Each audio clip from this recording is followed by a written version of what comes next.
Pilha de Gibis.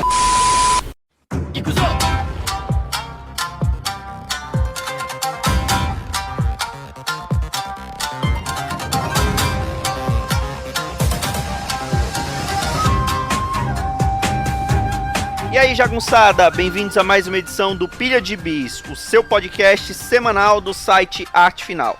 Acesse lá www.artefinalhq.com.br para todas as edições do Pilha de Bis, dos Sete Jagunços, do Omniverse e do A Pilha do Aranha.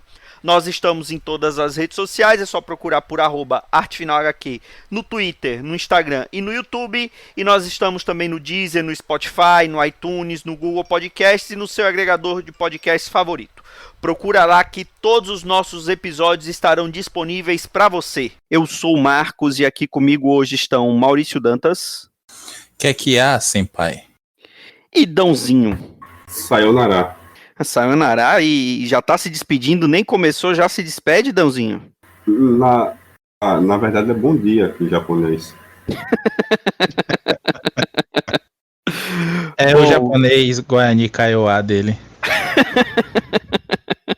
É um dialeto do japonês que é falado em Manaus, né? Bom, Maurício Dantas, do que vamos falar hoje, depois desse japonês amazônico do Dão? Bom, não é um pilha de mangás hoje, né? Apesar de ter ninjas, samurais e muitas referências japonesas, mas é um gibizinho americano, estadunidense, antigo, clássico, que, como a gente tava falando aqui em off, parece que ninguém conhece, né? Então todo mundo gosta de dizer que é sensacional, mas nunca leu porra nenhuma. É a literatura russa dos quadrinhos. A gente vai falar hoje de Usagi Yojimbo. Me perdoem se a pronúncia tá errada, acho que é isso mesmo. E é um gibizinho lá dos anos 80. O boom dos gibis indies lá nos Estados Unidos naquela época. Trouxe o Stan Sakai para algumas editoras, né? Um gibi que foi publicado por várias editoras lá nos Estados Unidos. Hoje está na IDW. Mas passou pela Mirage das Tartarugas Ninja, do Kevin Eastman e do Peter Laird, né? Passou pela Fantagraphics, passou por mais umas 2 ou 3 lá. Se não me engano, ele já chegou a publicar até junto com o maluco do Dave Sim, que fez o Sebus, que é outro que todo mundo acha sensacional, mas nunca leu. Eu também não li. E é um quadrinho que teve uma publicação bem esparsa aqui no Brasil, né? A gente teve... Acho que todo mundo aí comprou numa liquidação dessa algum volume da Devir, ou da... Qual foi a outra editora mesmo que publicou? A Via Lettera, não foi? Vocês pegaram o volume? Isso, Via Lettera. E que recentemente, né, a gente teve aí a premiação do Stan Sakai no Eisner, um prêmio menor, né? Ele foi premiado como letrista, ele que desenha, finaliza e faz o letramento dos seus gibis. E recebeu também a indicação pro Hall da Fama do prêmio Eisner. Foi meio complicado aí, eu até assisti a transmissão ao vivo, foi bem broxante assim, né? Tempos de pandemia exigiram essa se virar nos 30 aí do pessoal da Comic Con. E basicamente é um gibi que você pode subestimar à primeira vista, assim, porque é um gibi de animaizinhos fofinhos, que é uma referência lá, um lobo solitário para crianças, e que na verdade quando você começa a ler não é nada disso. Ele tem... Eu nunca tinha lido apesar, é bem isso que o Maurício falou mesmo, tem essa pegada de é sensacional, é muito legal, tal, mas nunca tinha tido a oportunidade de ler, e li pra gente poder gravar esse podcast, e é um gibi muito divertido, não é assim, não é nada fora do mundo, né, não é nada assim que te faça pensar porque é a melhor coisa que você já leu na sua vida, mas é um gibi bem escrito, muito bem desenhado, né? Ele faz algumas cenas ali de luta.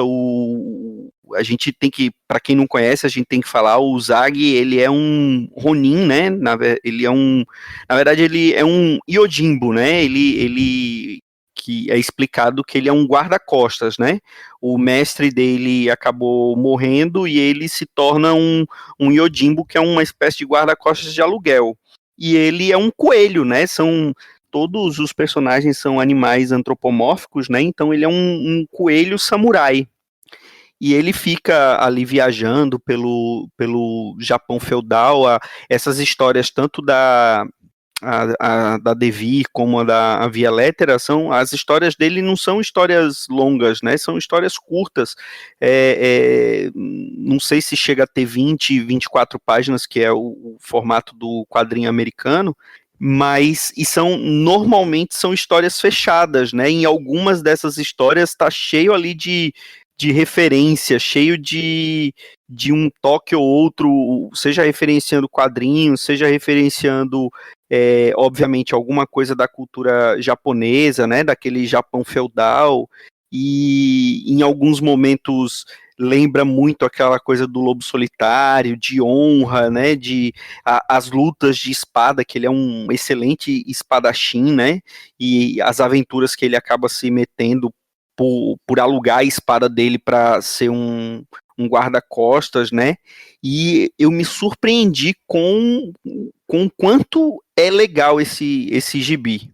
Eu não tenho elementos para mensurar, né, se ele foi um sucesso. Pensando em sucesso, foi um gibi totalmente underground, né? Saía pela Fantasmagórica, né, que é uma editora muito também underground, assim, tem muita coisa conhecida, então não consigo mensurar o tamanho dele, mesmo você pensando no coisa underground, né? Como é, por exemplo, o Cérebro do David Sim. Esse eu li, esse é ruim demais, velho. Eu não sei como esse Cérebro bastante sucesso, porque é um troço muito ruim, mas assim, ruim no nível insuportavelmente chato. Basta pegar a Sherlock com Spam, né? Que era Spam 10, que não sai mais em lugar nenhum, que o David Sim de plantinho, não pode publicar o gibi dele em lugar nenhum, só nos Estados Unidos, no Canadá. Cara, essa história do Spam é muito chata, é só uma choradeira lá de a indústria me persegue, minhas criações estão presas, blá, nossa, é muito chato. Mas fez sucesso, né? Fez sucesso e é bem conhecido, né? Independente da história lá com o que eu falei no Spam. O Stan Sakai, que é japonês, né? Ele é nacionalidade americana, ele mudou o nome dele não é Stan, ele adotou esse nome americano, né? Eu acho que ele aqui acertou em cheio, eu não sei como, por isso que eu falei que eu não sei qual o nível de sucesso disso na época, e se só cresceu agora, enfim. Porque ele acertou em cheio, né? Ele, em vez de criar um mangá para publicar no Japão, eu lembro que aí 84, 85, 86, quando a série começa ali em antologias pequenas, depois ganha, só em 87 ganha uma mensal pela Fantasmagórica, né? Ela começa regularmente, aí sim, a história tem 20 páginas, antes era, por antologia, saía com 12, 10, 15, era mais variado. E aí ele, em vez de criar um mangá, né, depois nessa época, o máximo de mangá era Lobo Solitário, com o Frank Miller empurrando goela abaixo, né? Lobo Solitário, depois o Frank Miller fazendo Ronin, né? Mas então, em vez de criar um mangá e publicar nos Estados Unidos, um mangá, mesmo que fosse na leitura ocidental ou o que fosse, ele pegou um elemento muito fácil de assimilação dos americanos, que são animais antropizados, né? Tanto que os animais de estimação desses animais são dinossaurinhos, né? Não é um coelho que cria um gato, né? É um coelho que cria um dinossauro pequenininho, né? Então são vários animais, né? Coelho, rinoceronte, cobra, né? Tudo mais. Então ele pegou esse elemento, né? Que tem muito Disney, né? Mais básico que Disney. Eu acho que talvez por ser preto e branco não fez, talvez seja isso, né? Não tenha feito sucesso que eu acho que não fez. Eu tô só jogando aqui. Então, em vez de criar esse mangá, ele pega esse elemento clássico do quadrinho americano, né, dos animais, e cria uma história que ele empurra o que ele puder de empurrar de referência japonesa, ele empurra nesse gibi. A começar pelo fato da história se passar no Japão e não nos Estados Unidos. Né? Tudo que você já sabia de assistir filme, quem assistia filme, filme B da departamento americano, o que fosse, ele pega tudo aquilo que você já sabe, né, de código de honra de samurai tem um mestre, se o mestre morre, ele vira um Ronin, e por aí vai, empurra tudo isso, e vai crescendo mais, né? Ele coloca termos em japonês, lá, colocar o nome de rodapé para traduzir, inclusive Yojimbe, né? Yojimbe é exatamente isso, é guarda-costas, né? O Zag é coelho, né? E Yojimbe é guarda-costas, o coelho guarda-costas é muito literal, né? No caso do Japão, ele traduz isso, ele explica isso, no Yojimbe, para você ficar perdido com esses termos em japonês. O Yojimbo, né, ele já pega de um filme clássico, que já era conhecido nos Estados Unidos, é um filme clássico do Akira Kurosawa, que deve ser o maior cineasta japonês mais conhecido no Ocidente. Ele tem um filme sensacional de 61, que se chama Yojimbo, que é de onde o Sergio Leone chupou para fazer lá o primeiro filme da Dia dos Dólares, né, o por um punhado de dólares, é chupado, Yojimbo é igualzinho, só muda o cenário, né? Em vez de ser no Japão feudal, vira para o faroeste americano. E aí ele faz esse gibi, né, passando na virada do século XVI, do século XVII no Japão, começo ali, primeiras décadas do período Tokugawa, né, que quando muda a capital de Kyoto, quando ele nasceu para Edo, né, que é Tóquio, ele insere todos esses elementos da história japonesa e cria assim, um gibi sensacional, de muita ação. As lutas, às vezes eu achei confuso, mas ele coloca um fiozinho, né, de onde a espada passou, né, você tem que acompanhar, isso é muito legal, né?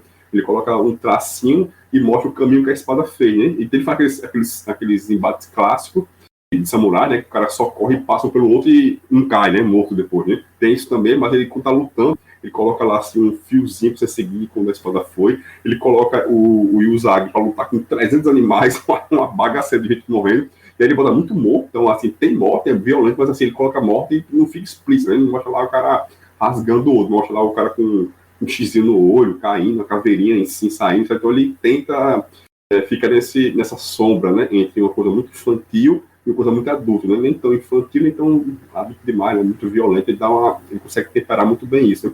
Então você vai empurrando um bocado de referência japonesa, tem muita luta, o Zag é um personagem sensacional, uma hora ele é um cara muito gentil, né, que ele, apesar de ser Yojimbo, nem toda a história dele ele tá fazendo trabalho de guarda-costas, né? Ele é mais um Ronin mesmo que ajuda as pessoas, que dá em troca de comida, o que for, né? Então às vezes é um cara muito generoso, um babaca, né, arrogante pra porra, só que aí ele luta muito bem, né, e aí no Brasil teve uma complicação, tá falando em off, antes de começar, né, porque saiu primeiro aqui pela Via Letter, né, em 99 saiu o primeiro, só que esse primeiro ele pega as 6 ou 7 primeiras edições da mensal do Zag Yojimbo pela Fantasmagoria, que saiu já em 87.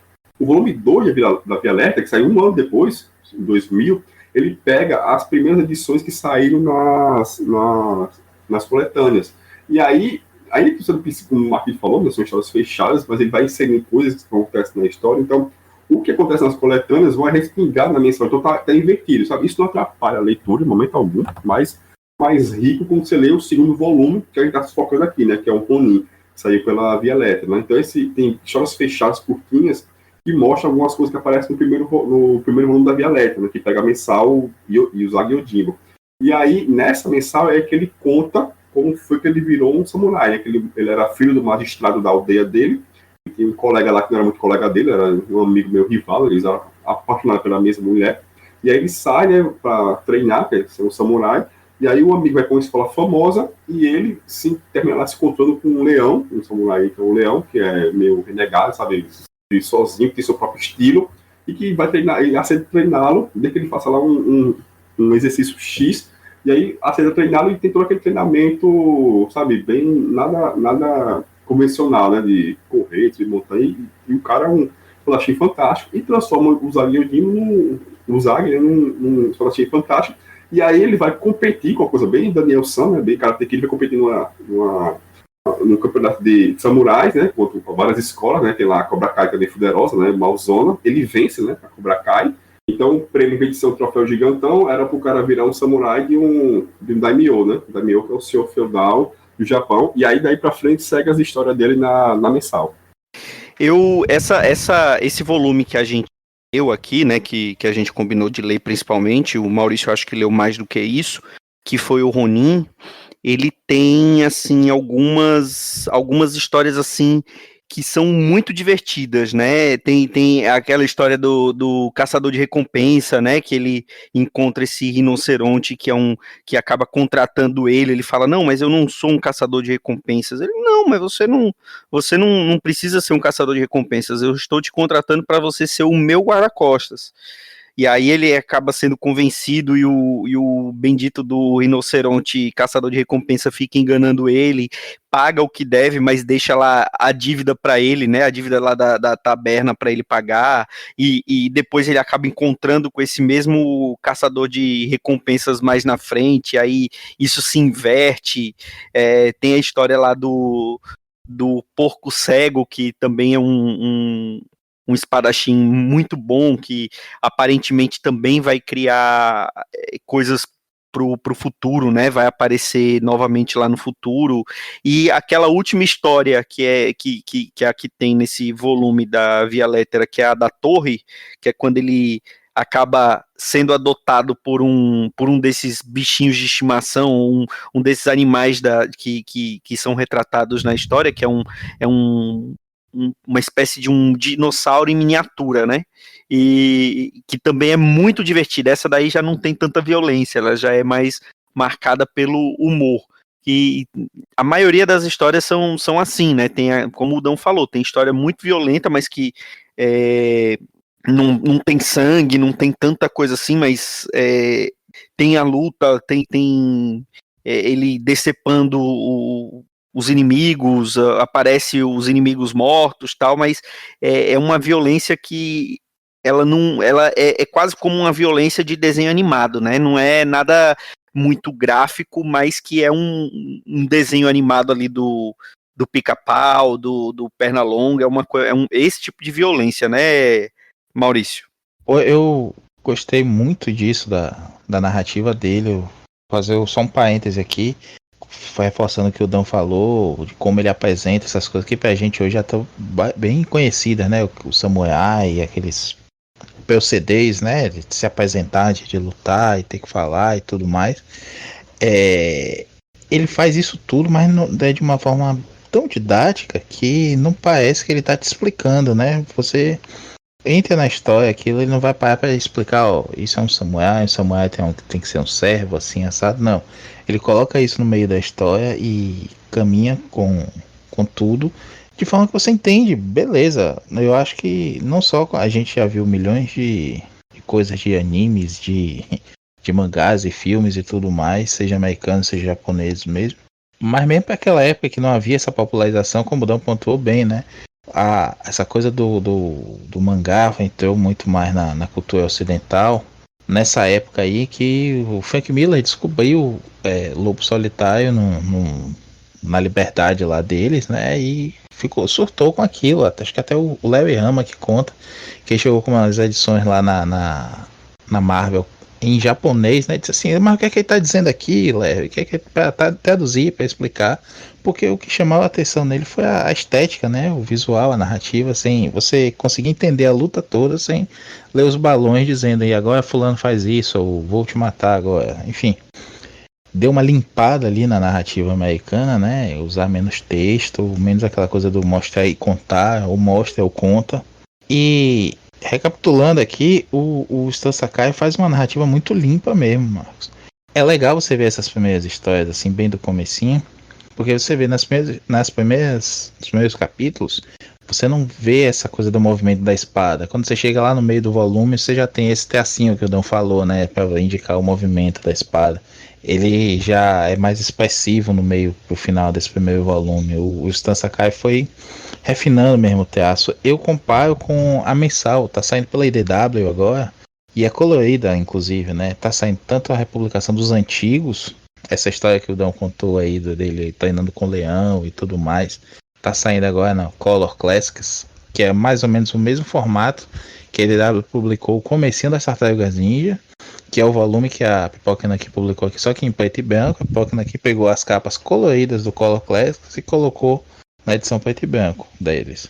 E aí quando você compara os traços com o traço mais atual dele, que está bem mais refinado, os personagens antigos ainda tinham um quê mais de humanos. Esse hipopótamo rinoceronte lá, que é o que dá o golpe nele, né, o caçador de recompensa, muitas vezes você vê a barba na cara dele, assim, algumas expressões bem mais humanas. O porco cego também, que é uma baita história. Eu achei sensacional essa história do porco cego lá. Ele te encaminha para você achar que o final vai ser né? Que ele vai entender lá a história do porco, que na verdade ele é mal entendido, né? Só que eles acabam se tornando rivais e ele dá um gancho da porra aí pro futuro, cria um vilão ali muito bom. E você pega como tanto o traço dele hoje tá mais fino, aí você vê um nanquim bem mais forte, né? Um traço mais grosso. Quanto ele refina os traços, e o Zag Yojimbo hoje é um personagem muito mais cartunesco mesmo do que é no comecinho. Eu gosto, não tô criticando não, comentando só a evolução do autor aqui. E, porra, vou confessar pra vocês, a gente falou de ler tem uma semana mais ou menos, eu até empolguei, peguei o meu volume aqui da Devir, eu tenho o Sombra da Morte, que foi um dos 3 que a Devir publicou aqui, nos vídeos de 2008, mais ou menos, e acabei não lendo ele, baixei ontem aqui o Ronin já americano da Dark Horse e li agora no tapa, em 1 hora e pouquinho, e não vou li correndo não. É uma leitura boa mesmo, gostosa, que você não para de ler. Quando acaba um capítulo, você já quer ler o outro. Já quer ler o outro. É naquele estilo, assim, meio antologia, né? História fechadinha. Mas que dá um gancho para onde ele parou em uma história dizendo: ah, tô voltando para minha vila natal. Na outra história, ele já tá chegando na vila. Mas são historinhas fechadas dentro disso, né? É como vocês falaram aí, ele pega a narrativa japonesa e mistura um pouco a narrativa americana, fica bem palatável, né, para usar um termo difícil. E eu acho, Dão, que respondendo a sua pergunta aí, que não fez esse sucesso todo, eu acho que ele foi um pouco eclipsado aí, porque foi um momento em que houve um boom de quadrinho independente nos Estados Unidos. Essa coisa do meio quadrinho, meio animação, enfim. As Tartarugas Ninja bombaram naquele momento, então houve até um sucesso aí relativo, mas ninguém conseguiu chegar perto das Tartarugas Ninja. A gente tem o próprio Sebus, que já é mais alternativo, a gente tem o próprio o Yojimbo, né? E vários outros quadrinhos daquela época ali que apareceram. Inclusive eu tava lendo aqui, o Zag Yojimbo também começou a ser publicado num quadrinho que criou esse conceito, né? Ele publicava vários autores, tipo uma heavy metal, só que todos os personagens eram animais, né? Furry, como chama essa subcultura. Todos os personagens eram meio animaizinhos, assim. Tinha o Elf Quest também nessa época que foi publicado independente. Eu gosto muito dessa época aí, me lembra muito uma coisa de... Não vou dizer uma renascença, uma coisa, mas uma evolução ali dos pequenos criadores, né? Quando teve o Bill of Rights dos artistas que tentaram construir, o Kevin Eastman perdeu muita grana nessa época aí tentando criar sua própria editora também. Todo mundo se publicando, indo na cultura indie ali, das convenções pequenas mesmo e tudo. Deu espaço para muita gente. Muitos desses caras eram amigos, o Rick White, Stan Sakai, os Kevin Eastman e o Peter Laird das Tartarugas Ninja. Todo mundo trabalhou ali um com o outro, era amigo, se encontrava, dormia um na casa do outro quando ia visitar a cidade, nas convenções próximas. Muita gente trabalhou um nos quadrinhos dos outros mesmo. E o Stan Sakai, o Yojimbo, ficou mais famoso nos Estados Unidos por causa da proximidade dos autores, né? E ele apareceu muito nos desenhos das Tartarugas Ninjas. Tanto aquele clássico que passava aqui na TV Colosso, ou antes mesmo disso, na Xuxa, quanto no desenho de 2012, na última temporada, as Tartarugas Ninja acabam caindo na dimensão, né? Para explicar que é todo mundo animal. Não é só o passado da Terra, eles vão parar numa dimensão em que o Yojimbo vive e há lá uma luta. Tem vários encontros, crossovers dele nos quadrinhos antigos também. Infelizmente os direitos autorais não favorecem muito a publicação disso hoje, mas é um material que dá para você caçar na internet aí e se divertir lendo. Ele tem uma edição, não sei se é nessa da Via Lélia, nessa Roninha, se na mensal, que ele cruza com o Gru, né? Ele fala que barco feio, né? O Gru fala que esse moleque feio. Cara, essa página, ela tem, além dessa referência, ainda tem no quadrinho de cima, ainda tem uma outra referência, né? Que é essa história, ele tá pra levar um senhor feudal, né? Ali um mestre, né, que na verdade um senhor de clã, que na verdade é uma criança, né, um panda, ele é representado como um panda. Ele tem que escoltar ele e a serva dele, que é uma samurai, né, uma samurai feminina, não sei se era bem isso que ela era, mas que ela também é espadachim e tal. E aí ele falou assim, ó, a gente, uma das coisas que a gente pode se disfarçar é um Ronin com seu filho, né, que estão viajando. E aí, logo embaixo, aparece ali o Gru, né, ele falando que bárbaro idiota, ele, samurai idiota. Isso é sensacional. O Gru que o Marquinhos tá falando aí, é o Gru Errante, né, aquele sátira do Conan, do Sérgio Aragonés, que, pô, se você não conhece, meu amigo, Lamento Não, por se, você. se teve que explicar, pode ligar e vai embora. Eu não quero você aqui, não. Pelo amor de Deus, sabe que é um grupo, sempre não quero você aqui. Não, E o que temos um pilha de gibis lá nos primórdios que a gente falou do Gru, né? Então vai estar aí linkado. acho ela bem fraquinha até. Não, o que eu ia É. falar é que tem essas duas perspectivas do Zag, né? Você pode ler esporadicamente, pegando aqui e lá, que você vai entender porque ele realmente, né, é uma narrativa muito boa, ele é muito bom em diálogo, um diálogo assim, sabe, tudo certinho. E aí quando aparece um elemento que já tá na cronologia do personagem, digamos assim, ele explica muito rápido, né? Ah, já você cortou o nariz, veio, você é meu inimigo e tal. Sabe, você não precisa de muito para entender o que está acontecendo, é muito simples. Mas se tivesse acabou, fica muito melhor. Porque, por exemplo, logo nesse começo, logo desse primeiro arco da mensal, né, que saiu aqui na primeira edição, no primeiro volume da Via Lettera, tem nessa história dele virar, né, samurai lá do Daimyo, eles vão entrar numa guerra contra outro Daimyo, que é um filho contra outro. E aí o general desse Daimyo trai, né, a galera começa a matar os próprios soldados para passar para o outro lado, e aí ele termina sendo assassinado, né? O Daimyo desse assassinado, e por isso que ele vira um Ronin, né? Ele não tem mais chefe. E aí, esse inimigo, né? Que é o Ikiji, né? Que a Via Lettera colocou como Lord Ikiji, não é Lord, né? Daimyo Lord é foda. Nessa coisa nem, sabe? Não dá, né? Pra ser Lord, mas tudo bem. Aí, Mas tá em inglês assim mesmo, viu, Tom? Então acho que O Lord quis mesmo. Acho que ele quis dar uma mesclada no vocabulário mesmo. Outra coisa, só pra não perder aqui, que eu já esquecendo, ia falar isso 2 vezes e não lembrava.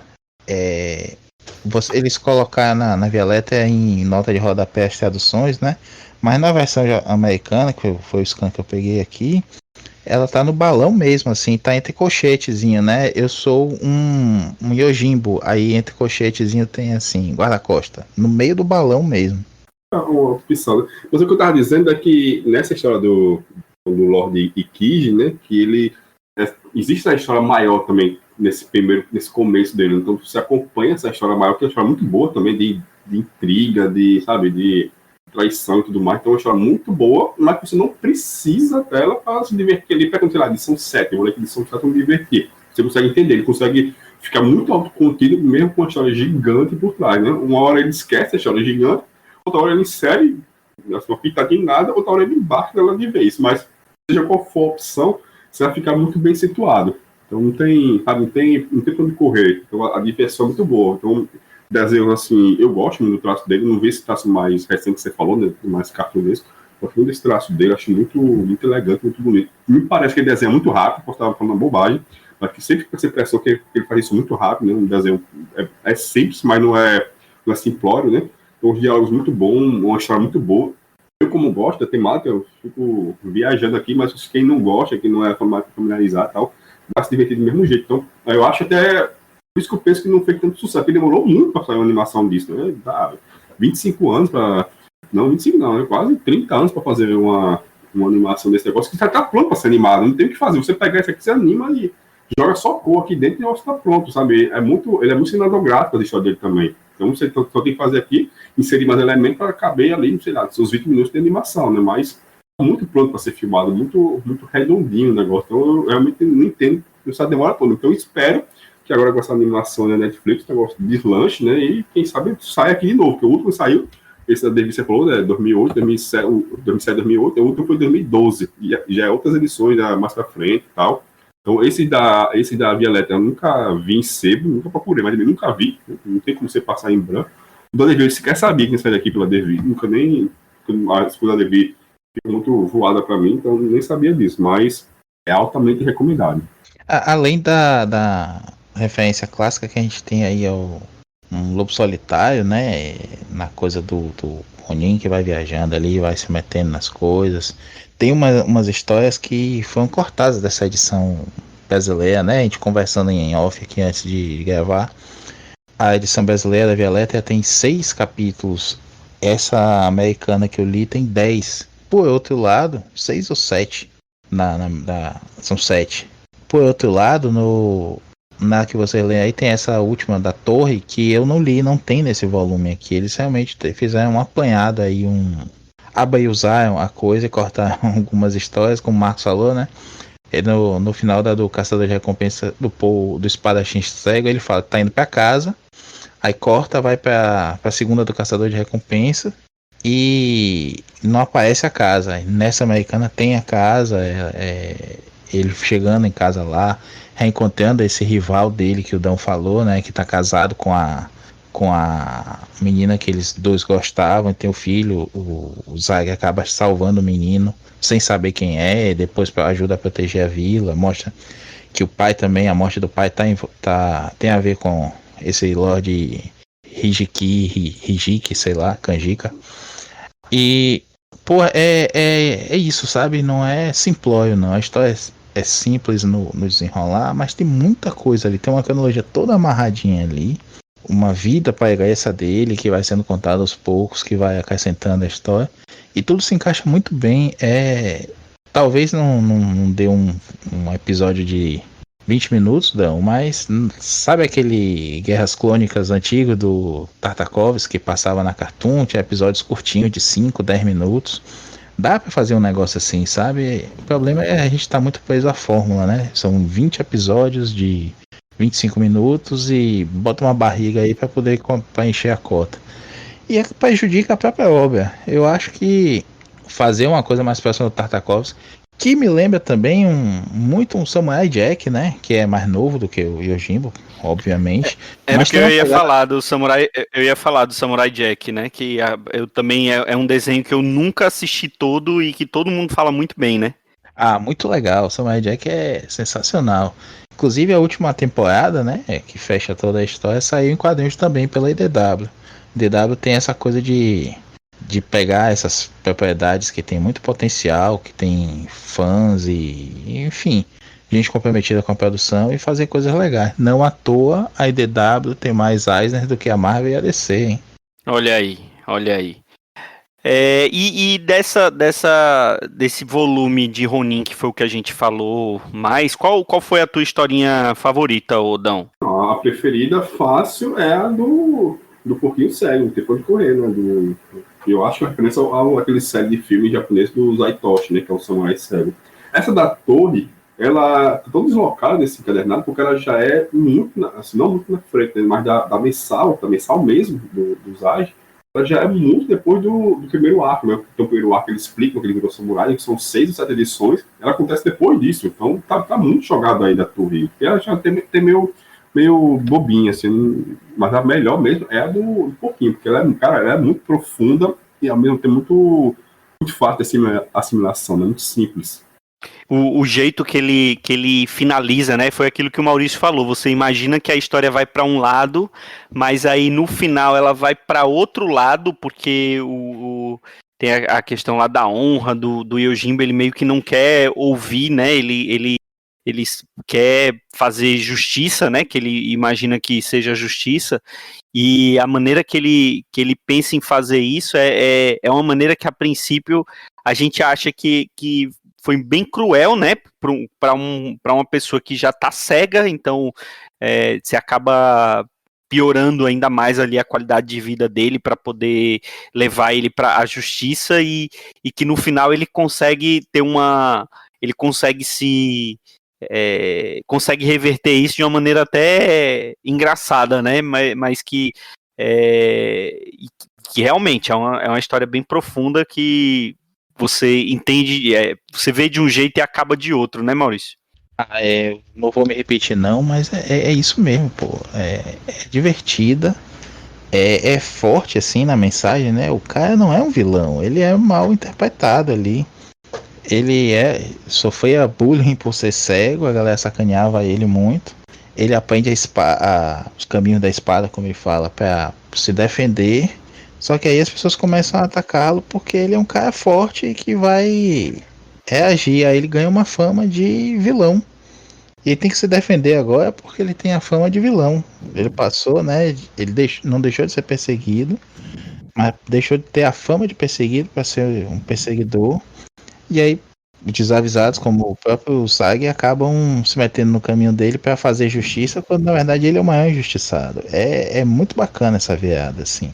Nessa versão americana, tem duas historinhas curtas também, Marcos, que eu gosto muito, que puxam mais pro lado do humor. Que uma é que o Sag finalmente acha um lugar lá, tá com dinheiro para comer bem.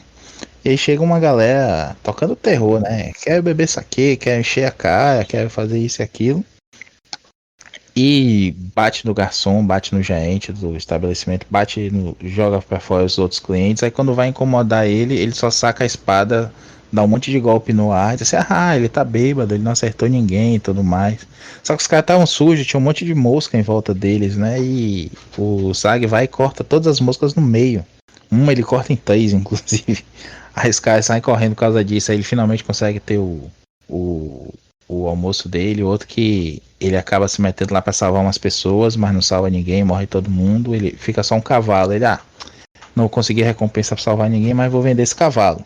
Aí ele chega na vila, vai vender o cavalo pro dono do cavalo. Aí ele sai de ladrão do cavalo, foge, encontra os caras que atacaram, né, e roubaram o cavalo em primeiro lugar, briga com todo mundo e no final ele tem que dar um sumiço lá no cavalo e acaba sendo um humor involuntário, assim, ao mesmo tempo não é pastelão, não é pastiche, não é infantiloide, é pra todas as idades, sabe? Se meu sobrinho lê isso, vai se divertir tanto quanto eu me diverti lendo, tenho certeza. Isso é muito legal, sabe?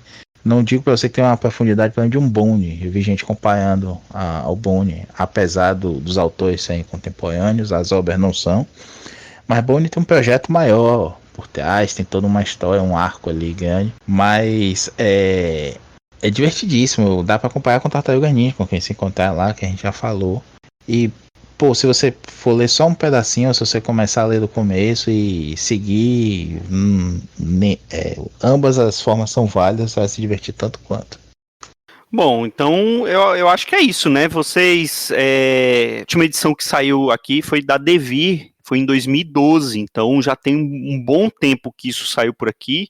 E eu acho que, assim, com tanto gibi, com tanta editora pequena, média e grande que publicando gibi de todo tipo aqui no Brasil, eu acho que uma dessas editoras podia olhar, né? Podia ir atrás e olhar para trazer esse material aqui para o Brasil, mesmo sabendo que sendo numa editora média ou pequena vai ser a preço proibitivo, mas chegando, espera um pouquinho, vai ter uma promoçãozinha que vale a pena ir atrás. Bom, e agora aqui uma nota direto da sala de edição do Pilha de Bis.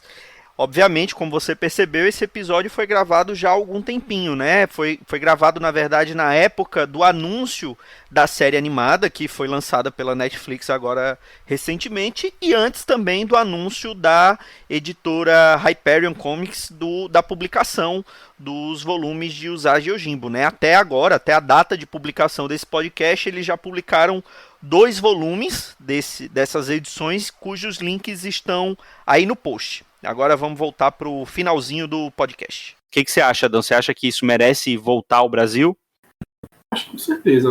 E agora que, como o Maurício falou, né, tá saindo colorido, já tem mais apelo com um público maior. Se sair aqui, eu compro 2. Um para mim e um para doar. E você, Maurício, vai comprar 2 também? O volume 1 e o 2, né? Não sou rico igual ao Dão, não, esse comunistazinho safado. Mas gosto muito desse material, curti bastante. A colorização é muito boa também, não ofende, nem destoa, nem desnatura a obra. Oh meu Deus, valoriza muito o traço. E tá sendo pela DW, né? Que tem alguns laços aí com a Panini. A Panini já lançou algumas coisas esporádicas deles. Agora mesmo aí a gente viu que vai ter o lançamento de Dai, que é do Kieron Gillen, também da IDW, enfim. Vai que, não sei se no momento você está ouvindo isso já lançou, mas é um bom material também. Vai que trazem esse material aí agora e, pô, vou dizer, né, as editoras pequenas aqui estão querendo pagar água de cult. Tem umas 2 editoras aqui que gostam sempre de mostrar, olha, esse negócio aqui é sensacional, só eu li na vida e vou publicar agora no Brasil. Mas falta um feijão com arroz aí dos quadrinhos que não são necessariamente medalhões, mas coisa que precisa ser lida, sabe? A gente fala muito disso, que as editoras querem que o leitor seja entendido, mas não quer educar esse leitor que não tem acesso a esse material. Como a gente falou, claro que tem muita gente que nunca ouviu falar no Gru, no Sérgio Aragonês, no Stan Sakai e desses caras todos. E é preciso entender um pouco até do que aconteceu nos quadrinhos mainstream que você leu lá nos formatinhos da Abril nessa época, entendendo esse outro lado do quadrinho indie e tudo mais. Não vou pagar aqui de estudioso das coisas não, mas num vídeo de 20 minutos no YouTube você consegue saber muita coisa disso. Os próprios editores daqui deviam pesquisar isso e trazer para o público, né? Muita coisa boa aí, muita coisa boa dessa época que passa batido. Os caras não tão ricos aí não, os autores, e dá para negociar um preço muito melhor do que muita coisa hypadíssima que tá chegando aqui, que não é isso tudo. Os direitos são uma facada e isso resulta em edições caríssimas aqui pro mercado nacional. Bom, eu acho que é isso. Dãozinho, volte sempre, viu? Como diz o japonês, né? Konnichiwa, que falou. Ai, até mais, Maurício. Vou tentar falar um japonês também agora. Tchau. Bom, com esse final poliglota, nós encerramos o nosso Pilha de Bis. Até a próxima semana, um grande abraço e tchau.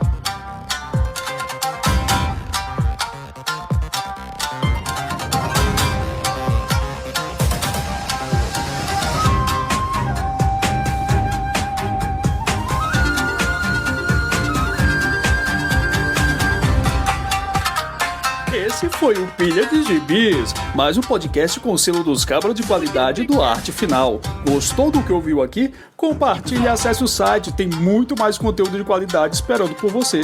Vai comprar seus gibis na Amazon? Compra acessando os nossos links, você vai ajudar a manter esse trabalho. www.artefinalhq.com.br